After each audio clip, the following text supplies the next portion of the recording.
dia do Senhor, um dia que nós reservamos para pensar mais a fundo naquilo que o Senhor é para nós, naquilo que na realidade, deixem-me dizer esta frase diferente, porque não é o que Ele é para nós, é o que Ele é. E nós temos que o ver e enxergar cada vez mais como Ele é, não como nós gostaríamos que Ele fosse, não como gostaríamos que Ele agisse na nossa vida, mas quanto mais nos aproximarmos deste Deus perfeito e nos apaixonarmos por quem Ele é, mais nós vamos ter gozo na nossa vida. O gozo da nossa vida não estará dependente das circunstâncias quando nós estamos apaixonados pelo Deus vivo e verdadeiro. Então, quero, por favor, abrir comigo as vossas Bíblias em Atos 8. E o nosso texto hoje está inserido dos versículos 9 a 25. E nós vamos trazer aqui alguns alertas. Alguns alertas por causa da ação do Espírito Santo. Eu tenho dito várias vezes que sem o Espírito Santo não existe igreja. Sem a ação do Espírito Santo não existe arrependimento. Sem a ação do Espírito Santo não existe capacidade para sermos testemunhas. Sem o Espírito Santo não existe fé. Aquela fé que frutifica, aquela fé que não é vazia, aquela fé que semeia não só na pessoa, mas nos outros também. Então, sem a ação do Espírito Santo não existe uma fé verdadeira. E hoje nós vamos falar sobre os sinais de uma fé que não salva. Uma fé que não salva. Parece estranho, mas a realidade é que a Bíblia fala-nos de uma fé que não salva. Então são alertas que Lucas, através deste texto, inserido no momento em que a igreja se está a expandir, porque a ação do Espírito Santo está sobre a igreja, o Espírito Santo está através da igreja, não só através da proclamação do Evangelho, mas também de demonstração de poder, de sinais e maravilhas. Então de grande poder que tinha sido visto em Jesus, na medida em que ele se apresentava como o Messias, e agora também através da igreja, enquanto eles pregam o Messias. Prega o Evangelho é Cristo. Então nós vamos ver isso. Quero então abrir comigo em Atos 8, do versículo 9 ao 25. E diz assim as Escrituras: Ora, havia certo homem chamado Simão, que ali praticava a mágica, iludindo o povo de Samaria, insinuando ser ele grande vulto, ao qual todos davam ouvidos, do menor ao maior, dizendo: este homem é o poder de Deus, chamado o grande poder. Aderiam a ele porque havia muito os iludira com mágicas.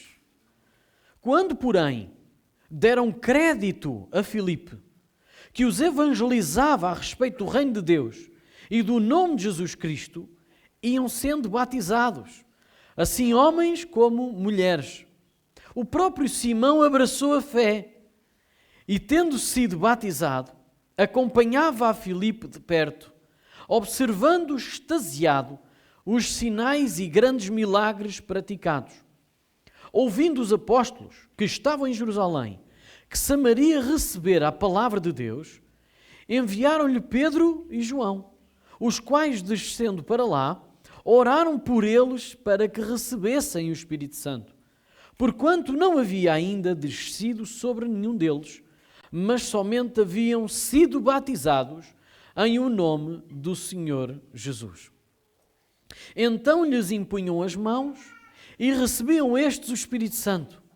Vendo, porém, Simão que, pelo fato de imporem os apóstolos as mãos, era concedido o Espírito Santo, ofereceu-lhes dinheiro propondo: concedei-me também a mim este poder, para que aquele sobre quem eu impuser as mãos receba o Espírito Santo.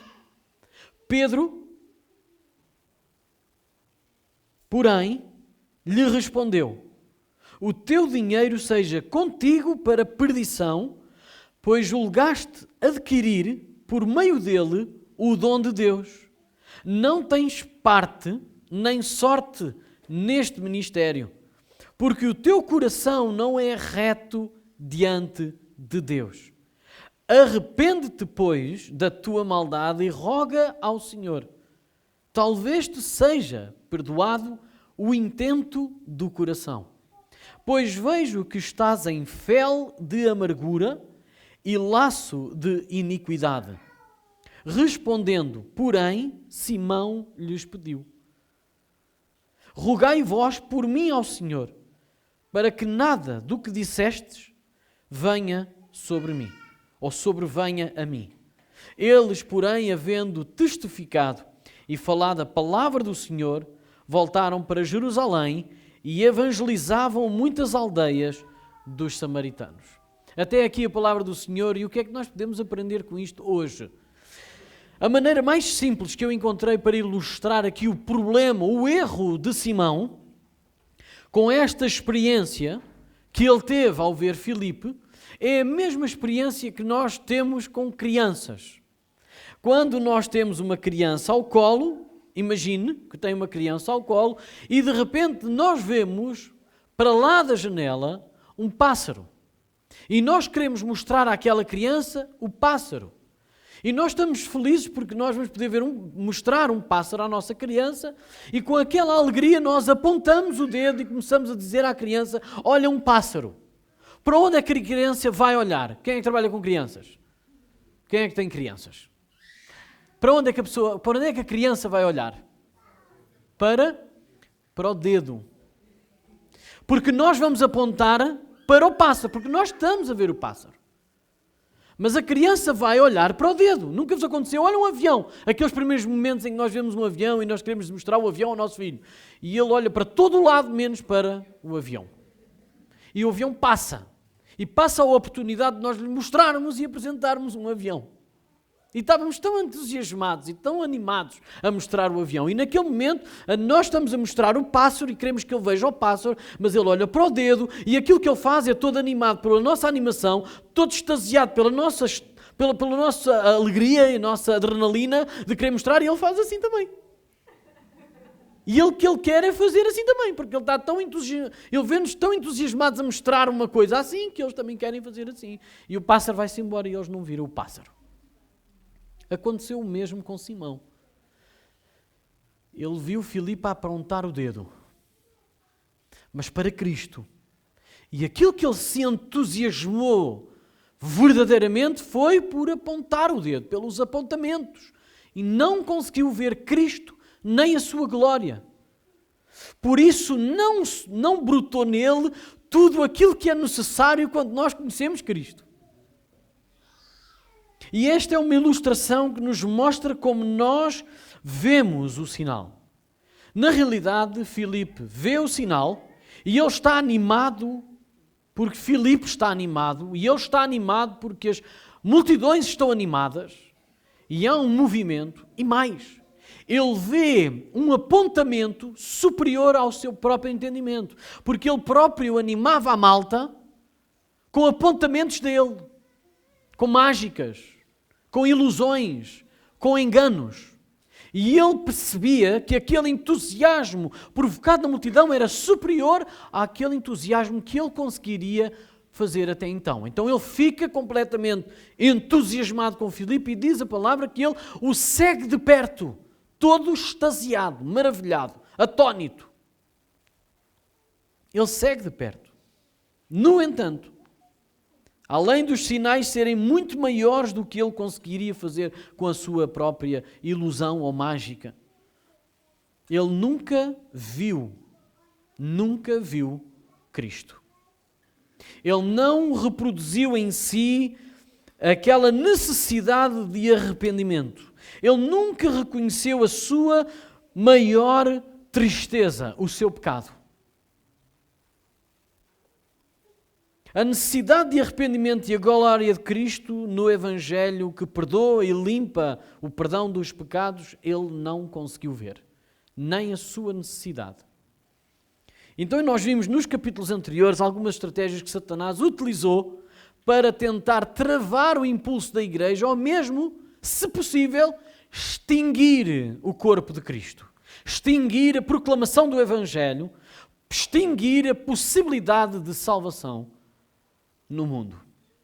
E nós vimos que ele fez isso através de uma oposição feroz, de uma dissimulação. Nós vimos isso da oposição feroz aos apóstolos, nós vimos a dissimulação de Ananias e Safira, nós vimos também a perseguição e homicídio de Estevão, e então nós vemos aqui no início a multiplicação do Evangelho, porque quando eles foram perseguidos, eles espalharam-se pelos lugares distantes, pelos lugares das suas cidades. Eles foram por todos os lugares, já tinham saído de Jerusalém, já estavam por toda a Judeia a espalhar-se, e Filipe chegou a Samaria.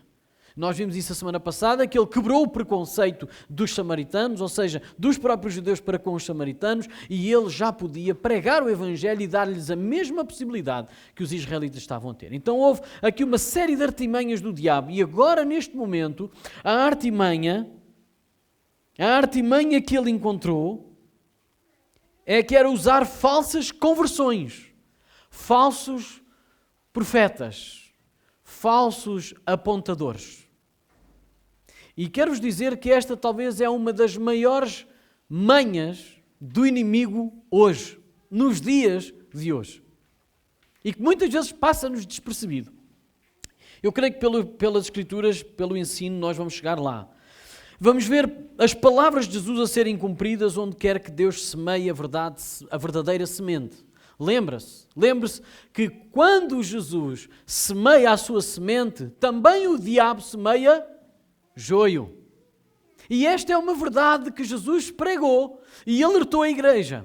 Onde quer que Jesus semeasse discípulos, também o diabo ia semear joio. Falsos discípulos, que tentariam dissimular e enganar os verdadeiros discípulos.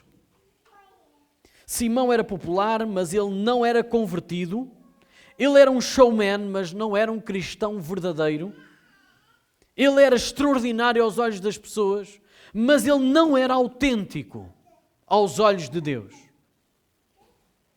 Ele amava os holofotes, ele queria estar ali na situação de as pessoas olharem para ele, mas ele não amava a verdade. E isto é um perigo hoje em dia, porque nós concorremos contra todas estas coisas que o livro de Atos, a palavra de Deus, nos está a ensinar e a alertar hoje. E Warren Wiersbe diz, o poder das mágicas de Simão vinha de Satanás, e repare, era usado para engrandecimento próprio, individual. Ele engrandecia-se à medida que usava artimanhas do diabo. E ele era visto como um grande vulto. Aliás, ele próprio se autenticava como uma grande personagem. Mas agora repare, porque na realidade, enquanto o poder dos milagres de Filipe vinham de Deus, eles só apontavam para uma pessoa. E só uma pessoa que era glorificada, Cristo. Não havia espaço para mais nada. Então, hoje Lucas dá-nos aqui 4 alertas. E que nós possamos ter aberto o nosso coração, a nossa mente e tentar perceber quais são esses alertas que nós podemos ver através das Escrituras. E no texto de hoje nós vamos encontrar aqui um episódio, que já encontramos, que ele não se trata de uma murmuração de Lucas. Lucas não pensou, bom, eu naquilo que eu estou a tratar para o Teófilo, para ele conhecer as Escrituras, para ele perceber como é que a igreja se expandiu, como é que ela nasceu, como é que ela se multiplicou, eu não gostava muito daquele Simão de Samaria, pá, eu vou falar mal dele. Vou aproveitar o meu livro para poder falar um bocadinho mal dele. Então isto não é murmuração, isto é um autêntico alerta para nós hoje, na medida em que a igreja se expande, cresce, se traz maturidade e que amadurece, mas nós temos que perceber que dentro do trigo também há joio. Não pensemos que todos nós, em todo o tempo e em todo o lugar, que reunimos no mesmo lugar, somos todos trigo. Temos que estar abertos a perceber que o inimigo coloca joio entre nós. Nós não gostamos de pensar isso, pois não? Não, pois não. Não! E não é hora de nós começarmos a olhar para o lado, a pensar quem é o joio, mas temos que olhar para dentro de nós e perceber se a nossa semente está a ser brotada em verdade. Se aquilo que o Senhor está a semear em nós está a produzir fruto que o glorifica, fruto que permanece. Então agora no momento é nós olharmos para dentro de nós e pensarmos, este alerta é para mim, não é para o fulano que não está aqui, era para ele esta pregação. Não é? Nós pensamos isso muitas vezes, mas Lucas, inspirado pelo Espírito Santo, adverte-nos hoje que isto é vital para a nossa salvação. Ok? Então, em primeiro lugar, a fé não salvífica de Simão. Nós vamos olhar para a fé que não salva. A fé que engana, que é um engano. No entanto, que nós reconhecemos como fé. Muitas vezes dizemos que é fé, mas é uma fé não salvífica, ou seja, que não produz salvação. O primeiro alerta é isto, é que existe uma fé, uma forma de crer que não produz salvação, apesar de ser uma fé resultante da pregação verdadeira do Evangelho puro e autenticado por poderes, milagres e sinais. É possível. E nós vemos isso. Nós sabemos que então havia um homem em Samaria que ele se destacava pela sua capacidade de iludir as pessoas com artes mágicas. Esta é uma realidade que as Escrituras nos estão a mostrar hoje. E ele era destacado, era reconhecido como um homem com o poder de Deus. Ainda antes de chegar o Evangelho lá, eles já o conheciam ou reconheciam como o grande poder de Deus. E ele próprio se auto-intitulava como uma grande personagem, como um grande vulto, alguém de destaque. E havia este homem em Samaria, por essa razão, e sem haver mais nada superior, porque mais ninguém tinha apresentado nada ainda superior, eles reconheciam-no assim, como o grande poder de Deus, porque mais nada tinha sido apresentado. Versículo 12 diz: quando, porém, deram crédito a Filipe, que os evangelizava a respeito do reino de Deus e do nome de Jesus Cristo, iam sendo batizados assim homens como mulheres. Deixe-me advertir o seguinte: até aqui nós não vemos pessoas crentes. Nós vemos pessoas completamente extasiadas por uma nova pregação. E vemos pessoas a quererem se associar a esse movimento. Mas a Bíblia ainda não está a mostrar pessoas crentes. Sim, eles deram crédito a Filipe e, ouvindo o Evangelho, eles iam sendo batizados. E até aqui em Atos nós vemos que sempre que as pessoas se tornavam crentes, a Bíblia nos mostra claramente quem era crente e quem não era. Aqueles que creram foram batizados. Aqui não mostra o crer antes, mas mostra uma associação a um movimento, a uma informação nova e mais, a um poder superior àquilo que eles tinham visto até então. Porque até um poder que não era de Deus, eles reconheciam como de Deus. Então agora, com um poder superior, eles não tinham dúvidas que afinal este era o caminho e eles estavam a associar-se, tomando as participações, ou seja, fazendo aquilo que era natural fazer naquela religião, naquele movimento. Então, depois que o Evangelho é pregado e acompanhado de sinais e grandes milagres, o crédito e a atenção são virados agora para a mensagem e o pregador dessa mensagem.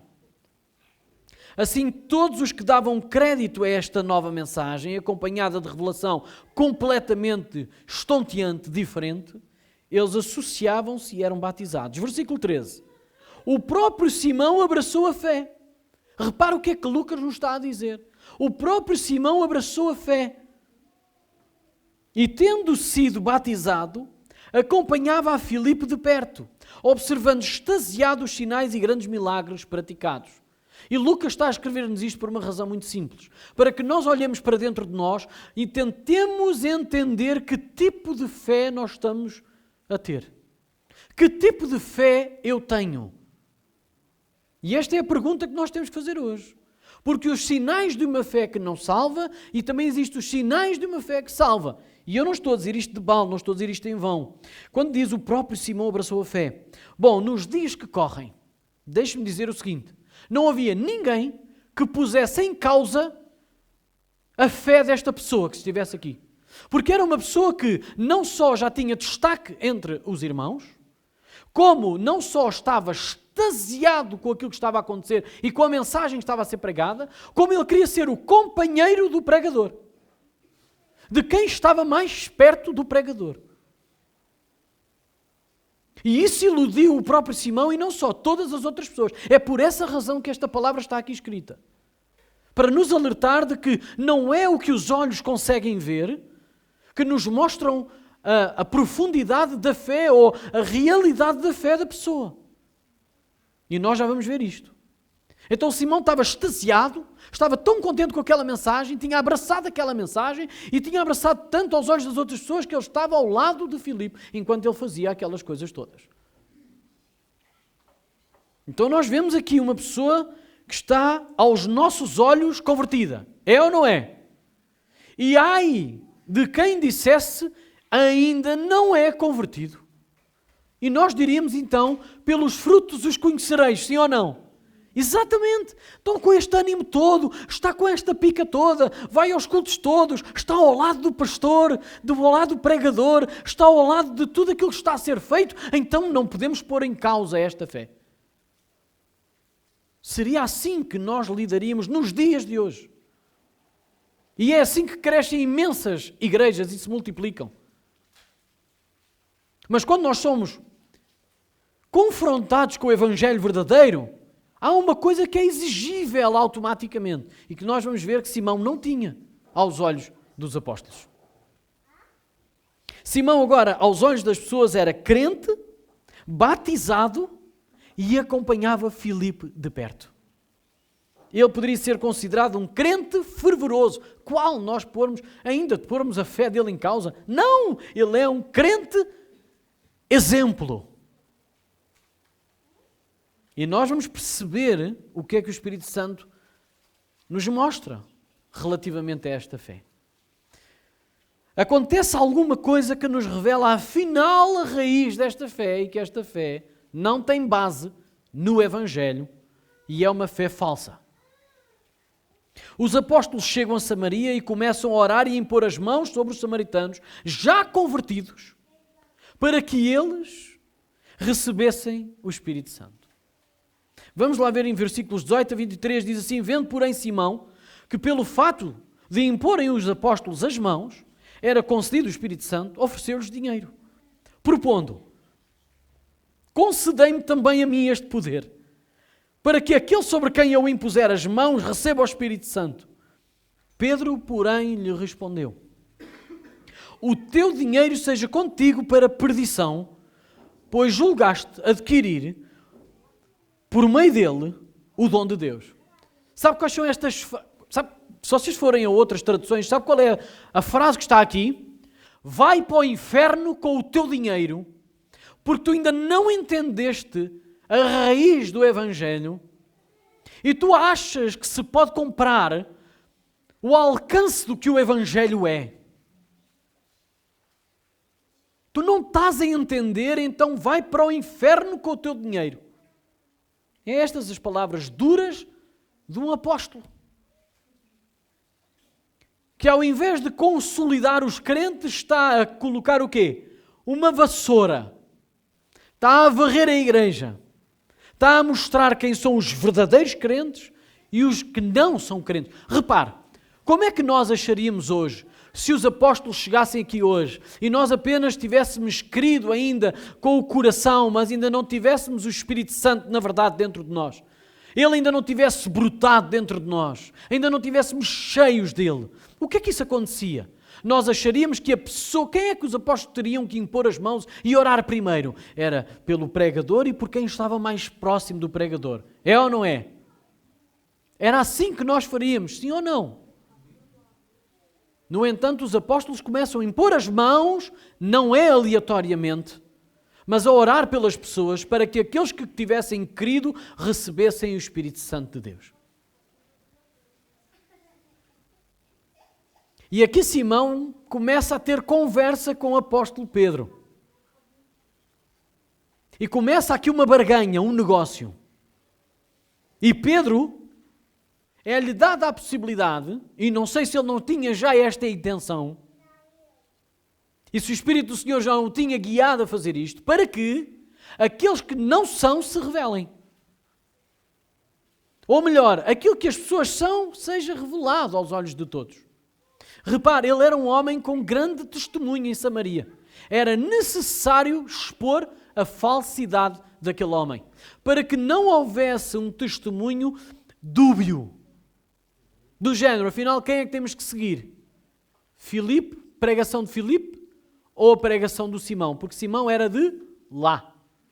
Filipe iria passar para outro lugar. Ele iria para Cesareia. E o que é que permaneceria lá? Permaneceria um homem de grande vulto, com uma grande personagem, que já tinha iludido durante muito tempo e que era reconhecido até então como o grande poder de Deus. E o que é que ele pediu? Deixem-me continuar a ser essa personagem para que eu seja reconhecido como vocês. Será que ele pediu para ser crente? Será que ele pediu para ser mais um como os outros que estavam a receber o Espírito Santo? Não. Ele pediu para ser tal e qual como os apóstolos, que agora tomavam parte deste ministério. Eles encabeçavam este ministério. Até mesmo aquele a quem lhes tinha pregado, que era Filipe, se submeteu aos apóstolos neste momento. E ele pensou, bom, este é o meu lugar, esta é a minha fasquia, é aqui que eu quero estar. Eu quero passar já para aqui. Olha, eu quero comprar o mesmo poder que vocês têm para que eu faça o mesmo que vocês estão a fazer. E sobre quem eu impuser as mãos, eles recebam o Espírito Santo. E Pedro mostrou claramente que a fé de Simão era uma fé que não tinha raiz no Evangelho. E deixe-me mostrar com textos bíblicos que mostram o próprio Jesus a dizer que eles tinham crido nele, mas que eles não tinham fé. Não é estas palavras, mas vamos ler em João 2, no versículo 23 ao 25. E isto é um episódio quando Jesus está a ir até Jerusalém e está a pregar o Evangelho e ele faz a primeira limpeza do templo. E diz assim, estando ele em Jerusalém durante a festa da Páscoa, muitos, vendo os sinais que ele fazia, creram no seu nome. O que é que nós iríamos dizer? Eles creram, então têm fé, então o quê? São salvos. É ou não é? Não é assim que nós muitas vezes fazemos a matemática evangélica? Faça esta oração comigo e é salvo. Automaticamente. Sim ou não? É assim que nós pensamos. E repara o que é que Jesus diz. Muitos creram nele. Mas o próprio Jesus não se confiava a eles, porque os conhecia a todos. Ouça, o que está aqui a dizer é que eles se rendiam ao poder de Cristo, porque os sinais de Cristo testificavam que ele era superior. Ele era alguém importante. Como muita gente hoje ainda prega, mesmo através das suas igrejas, dizendo que são cristãos, pregam Jesus como um bom mestre. Pregam Jesus como um bom homem. Pregam Jesus como o melhor ensinador, mas não pregam Jesus como Senhor das nossas vidas, a quem nós temos que render o nosso coração, submetermos a Ele em tudo o que nós somos. Diz então no versículo 25, e não precisava de que alguém lhe desse testemunho a respeito do homem, porque ele mesmo sabia o que era a natureza humana. Ouça, sem a ação do Espírito Santo na nossa vida, nós não temos nada mais além da nossa natureza humana, que é um sinónimo de pecado. Natureza pecaminosa, pecadora. Jesus via no seu coração que a fé produzida não era genuína. E isso também é revelado por Jesus na parábola dos solos. Lembra-se da parábola dos solos? Em Lucas 8,13, diz acerca de um dos solos. Lucas 8,13. E ele está a falar sobre a semente em que ele em 4 solos semeia. E diz assim esta, a que caiu sobre a pedra são os que, agora repare, ouvindo a palavra, a recebem com alegria. Uau, esta mensagem é um must. Nunca ouvi algo igual. Eu estou com uma adrenalina por causa desta mensagem. Esta mensagem vai mudar a minha vida. Vai-me fazer conquistar os meus sonhos. Agora repare, estes não têm raiz. Creem apenas por algum tempo e na hora da provação se desviam. O próprio Jesus ensinou sobre este tipo de fé enganada, falsa, perigosa. Paulo também ensina e alerta acerca deste perigo. 1 Coríntios 15, de 1 a 2. Paulo está a dar uma carta de reconhecimento aos coríntios e a dar-lhes ao mesmo tempo um caminho a seguir. Irmãos, venho lembrar-vos o evangelho que vos anunciei, o qual recebestes e no qual ainda perseverais, e por ele também sois salvos. E depois ele mete aqui uma condição. Se retiverdes a palavra tal como vos-la preguei, a menos que tenhais crido em vão. Que tipo de fé é esta? É uma fé falsa, infrutífera. Não produziu o efeito que o Evangelho deve produzir num crente verdadeiro. Então o ensino do Novo Testamento mostra isto de várias formas. Por exemplo, Tiago ainda adverte e alerta sobre a possibilidade de haver uma fé que não produz fruto. E o que é que ele chama essa fé? Uma fé morta. Os irmãos não estão comigo, estão? É uma fé morta, não tenham medo de dizer. Porque Tiago foi levantado para chamar de uma fé que ele teve porque não creu no seu próprio irmão, que é Cristo. A dada altura, eles estavam a trazer gozo sobre o seu próprio irmão. E provavelmente Tiago estava entre eles. E gozaram com ele. Então, não faças os milagres aqui na Galileia, vai lá para baixo, vai lá para cima, para Jerusalém. Esse poder não é para ser escondido, pá. E sabe o que é que a Bíblia diz? Diz que eles falaram assim porque não criam nele. E Tiago está a falar de uma forma em advertência, em alerta. Não façam como eu, que pensava que tinha fé, mas era uma fé morta. Então a fé verdadeira, ela produz fruto. Então por estas razões eu concluo que o intuito de Lucas aqui é alertar que existe uma fé que é falsa, morta, estéril, vazia. E em segundo lugar, o objeto da fé de Simão. Lucas começa-nos a chamar a atenção para o objeto da fé de Simão, que é o segundo passo da advertência. É acerca daquilo que ele crê. Em que é que ele acredita? Simão revelou que aquilo que o fez adorar não foi Cristo. E o que ele produz em nós.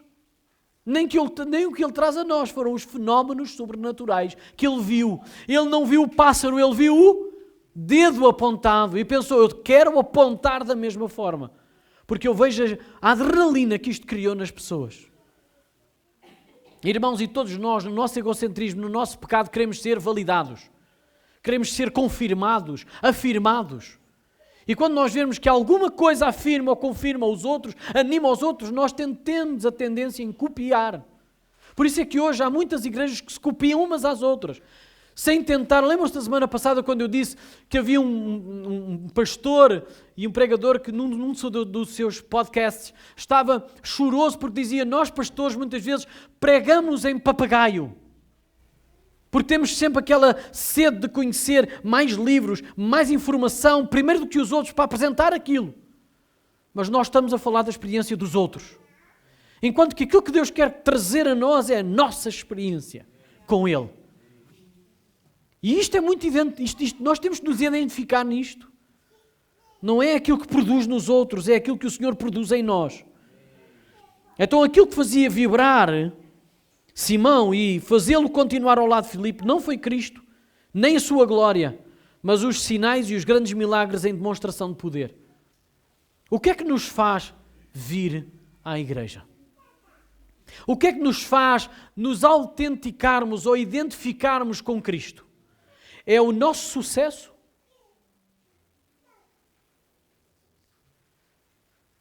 Eu ouvi uma frase, uma palavra, necessidade.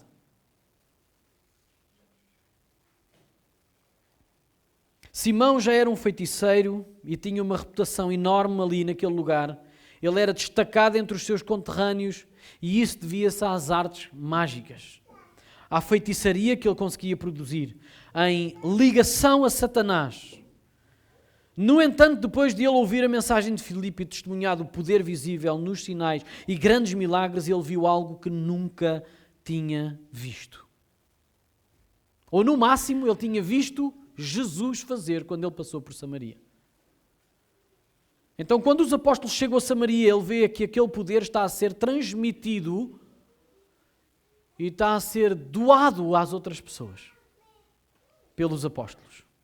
E ele não perde a oportunidade e ele tenta negociar com os apóstolos para obter o poder que já estava a fasciná-lo. Filipe apenas tinha estendido o dedo para apontar para a pessoa de Jesus, mas Simão fixou os seus olhos no dedo de Filipe.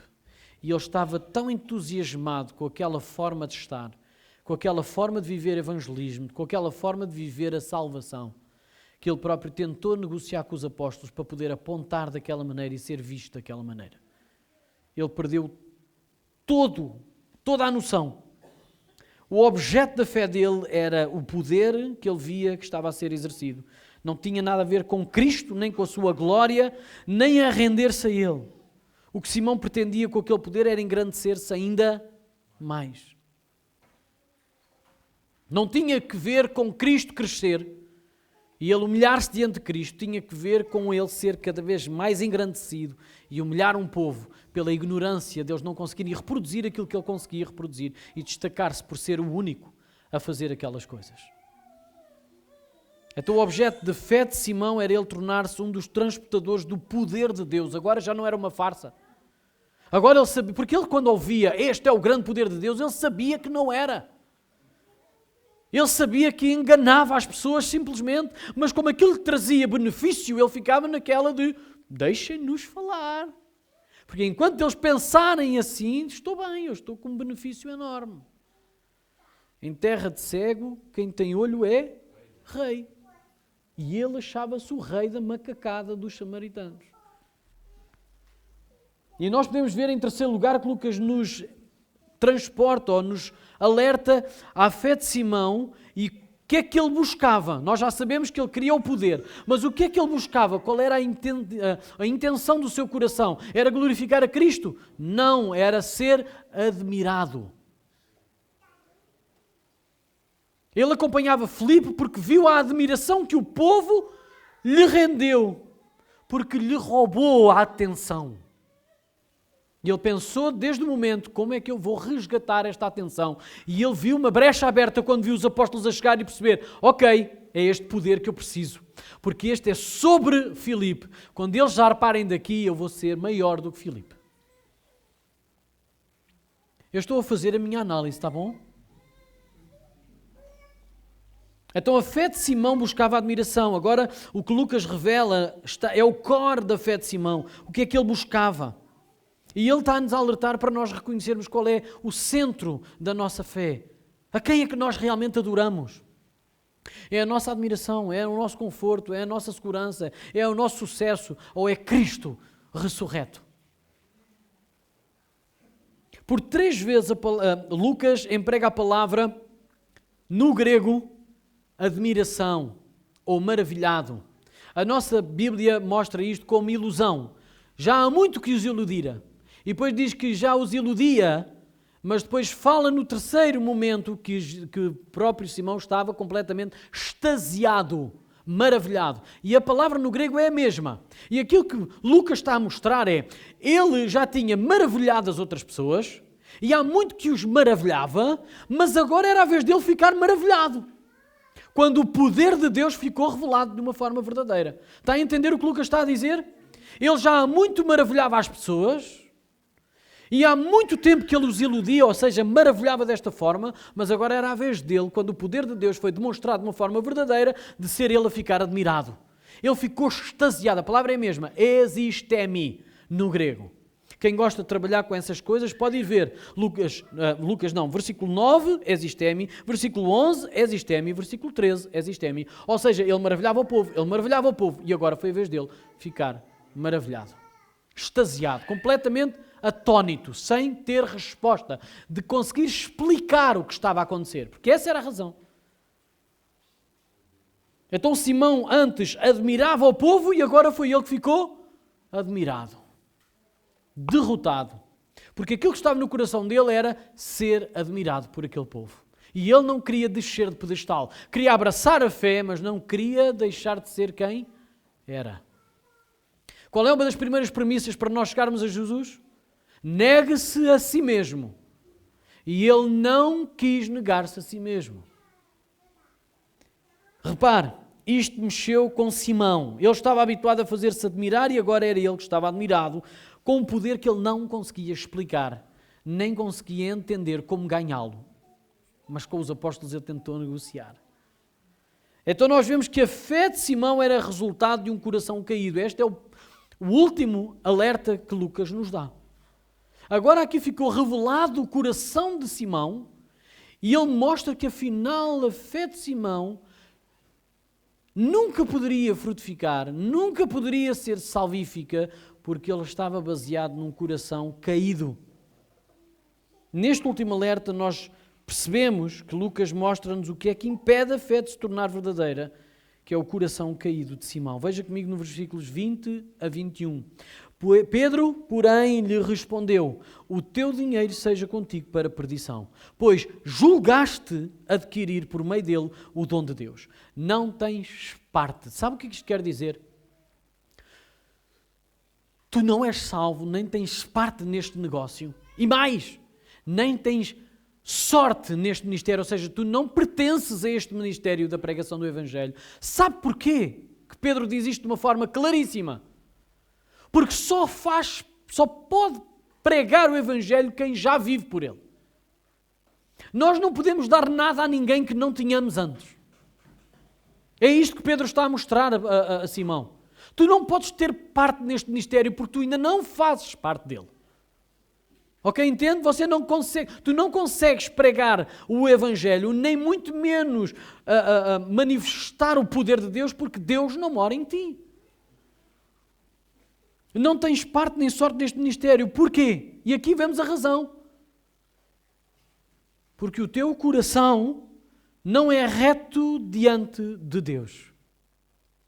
Esta é a grande razão do Evangelho não ter gerado uma fé verdadeira, a fé que salva. O coração de Simão não estava voltado para Deus. Ele ouviu o Evangelho, mas ele não viu Cristo. Ele ouviu o Evangelho, mas aquilo que ele viu foi sinais, poder. Aquilo que o admirava, aquilo que lhe trazia adrenalina. Ele não ouviu a mensagem. Ele não deu crédito à mensagem. Ele deu crédito apenas a um dedo apontado e não viu para quem é que ele estava apontado. Por isso ele nunca conseguiu reconhecer o seu pecado. Sabe porquê? Porque aquilo que o Evangelho faz no nosso coração, sabe o que é que ele faz em primeiro lugar? Ele humilha-nos. Ele quebranta-nos. O Evangelho, quando é pregado, ele quebra o coração do ímpio e torna-o receptivo a receber o dom de Deus, que é a salvação, que é Cristo. O Evangelho revela o quão necessitados nós estamos de nos esvaziar de nós mesmos para recebermos Cristo, o Messias, o Salvador. O Evangelho mostra-nos a nossa pequenez diante da grandeza e santidade de Deus. O Evangelho mostra o nosso pecado à luz da santidade de Deus e isso quebra o nosso coração, humilha-nos diante de Deus e faz-nos entender que nós estamos completamente mortos e sem escape, a não ser através de Cristo. E em Cristo nós somos santos e irrepreensíveis. Lavados no sangue de Cristo, nós somos apresentados a Deus sem mácula, sem mancha, sem pecado algum. Simão não entendeu nisto. No caso de Simão, o resultado da sua fé não foi Cristo, mas um desejo progressivo e insaciável de se engrandecer a si mesmo. Irmãos, isto é o que o pecado faz nas pessoas. Isto é o que o pecado faz nas pessoas. Tolda-lhes o entendimento, fecha-lhes os olhos, crava-lhes, tampa os ouvidos. Ouça, não dá. As pessoas não veem mais, não ouvem o Evangelho. E sem ouvir o Evangelho não há salvação. Porque é o Evangelho que torna a pessoa possível ao arrependimento. É a pregação do Evangelho e a ação do Espírito Santo na sua sinergia dentro do coração do homem. É interessante isto. Então não quero que vocês entendam mal o aviso de Lucas. Porque Lucas não está a dizer que nós devemos minimizar ou abafar os sinais e o poder de Deus à medida que nós vamos pregando o Evangelho. No entanto, o que é que nós queremos? Nós queremos mesmo que o Senhor se vá demonstrando em poder à medida que nós pregamos o Evangelho. Mas aquilo que Lucas está a dizer não é para nós abafarmos esses sinais, porque nós devemos sempre esperar que Deus se revele em poder cada vez que nós pregamos a Cristo. E, na verdade, deixe-me dizer, o maior sinal da ação do Espírito Santo a confirmar o Evangelho não é um morto ressuscitar, literalmente, fisicamente, aqui assim. É um pecador ficar arrependido. Esse é o maior sinal que o Evangelho está a fazer efeito na vida de uma pessoa. Porque hoje em dia até médicos conseguem fazer ressuscitar mortos. Porque fisicamente é possível. Mas espiritualmente só Cristo, no seu espírito, pela pregação do Evangelho. Aquilo que é impossível ao homem é possível a Deus. E nós falamos da salvação. Também devemos discernir o que temos entendido como dedos apontados. E deixe-me dar este alerta a todos nós. Porque por vezes nós entendemos os dedos apontados e ficamos a olhar fixamente para os dedos apontados ao invés de olhar para o objeto desse dedo apontado, que é Cristo. E é muito fácil nós ficarmos presos a olhar para o dedo, para a mão, para a alegria da outra pessoa, para a adrenalina que o velho causou, e nós ficarmos ali na superficialidade daquilo que a outra pessoa nos está a comunicar e ficarmos extasiados, porque ela está extasiada com a adrenalina, por causa da adrenalina dela. Mas nós esquecemos de olhar para a pessoa que provocou toda aquela mudança na pessoa. Então eu quero chamar a atenção para nós não cairmos neste erro e de ficarmos tão satisfeitos com os dedos apontados ou com os apontamentos ou com os sinais que apontam para Cristo, que pregam Cristo, que nós esquecemos de honrar a verdadeira razão e propósito de todos estes sinais, que é o próprio Cristo. Deixem-me fazer-vos um alerta e ajudar-vos num exame pessoal. Num exame pessoal.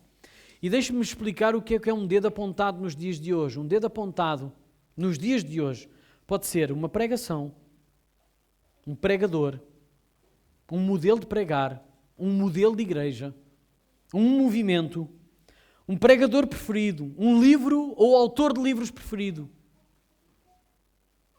Pode ser uma música ou grupos de música.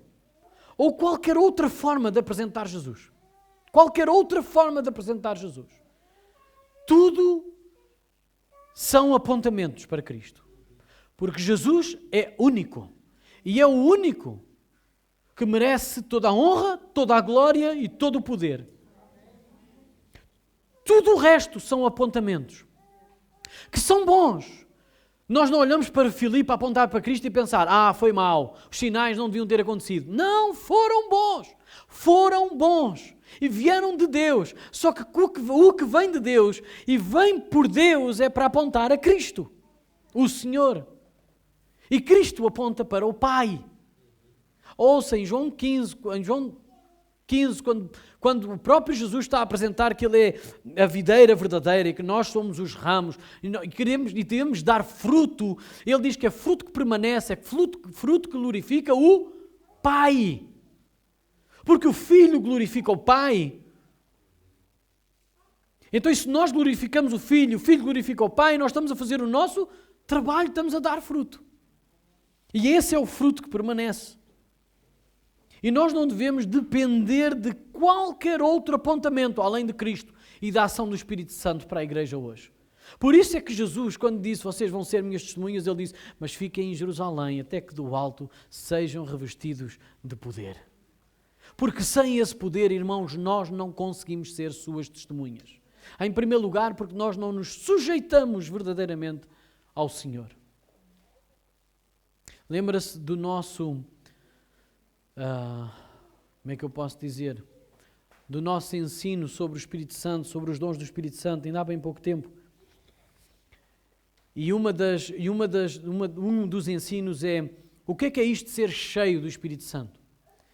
Cheio do Espírito Santo não é que nós vamos sendo cheios do Espírito Santo a conta-gotas. Não é, eu hoje já tenho mais 5% do Espírito Santo. Não, o Espírito Santo mora em nós, irmãos. Ele foi derramado sobre nós. Aqui a situação é, qual é o lugar e a medida de reino que Ele tem na nossa vida? Até onde é que eu permito que Ele reine na minha vida? Quais são as áreas que eu submeto a mim? São do meu poderio, são do meu desejo, sou eu é que mexo. Aqui ninguém mexe. Nem estas eu consigo dar ao Senhor, porque nós temos essas áreas. E quero-vos dizer o seguinte, por vezes não é uma área de uma forma corrente, mas é intermitente. Nas escolhas que nós tomamos, nos sonhos que nós temos, nas coisas que nós queremos fazer. E esse é o maior impedimento de nós termos boas testemunhas de Cristo, porque é na medida em que nós nos rendemos a Ele, na totalidade, é quando Ele mexe na totalidade da nossa vida. E então é aí que nós começamos a ter testemunhos de experiência pessoal com Deus. Ler livros é ótimo, ouvir outras pregações é ótimo, mas o nosso tempo com Deus pessoal é vital. Ninguém nos pode passar a sua experiência com Deus por imposição de mãos. Ninguém nos pode dar a sabedoria do alto pela sua imposição de mãos. O Senhor diz, pede e eu te darei.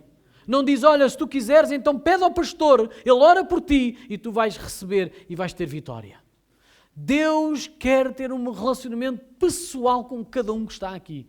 Porque Ele espera de cada um o que vocês podem dar. Não é o que querem dar, é o que vocês podem dar. Porque Ele está a fazer de vocês vasos. Ele está a fazer de vocês membros do seu corpo. Ele está a colocar-vos num lugar onde vocês podem ser o olho, o ouvido, a boca, os seus pés e as suas mãos. Não há aqui alguém que substitua os outros. Ninguém substitui ninguém, nem ninguém se sobrepõe a ninguém. Todos nós temos que ter uma relação pessoal com Deus e vivê-la sendo um testemunho dele. Amém? Então esta advertência, nós percebermos onde é que a nossa fé está a ser baseada. Qual é a raiz da nossa fé? Qual é o fruto que ela dá? Basta olharmos para aí. Quem é que eu quero admirar? Quem é que eu quero que seja admirado na minha vida? Sou eu ou é Cristo? Então vamos louvar o Senhor e vamos pensar nisto, à medida que nós também ofertamos, vamos pensar nisto que o Senhor tem colocado, porque é na medida que nós nos rendemos a Deus que Ele se manifesta em poder em nós. Na medida em que nós nos humilhamos, é aí que Ele nos exalta. E ouçam, irmãos, não é Ele nos exaltar para sermos um grande vulto, uma grande personagem. É nós sermos engrandecidos nele. É Ele ser cada vez mais revelado em nós. Glória a Deus por isso, porque Ele conta connosco. Vamos ficar de pé e vamos louvar a Deus.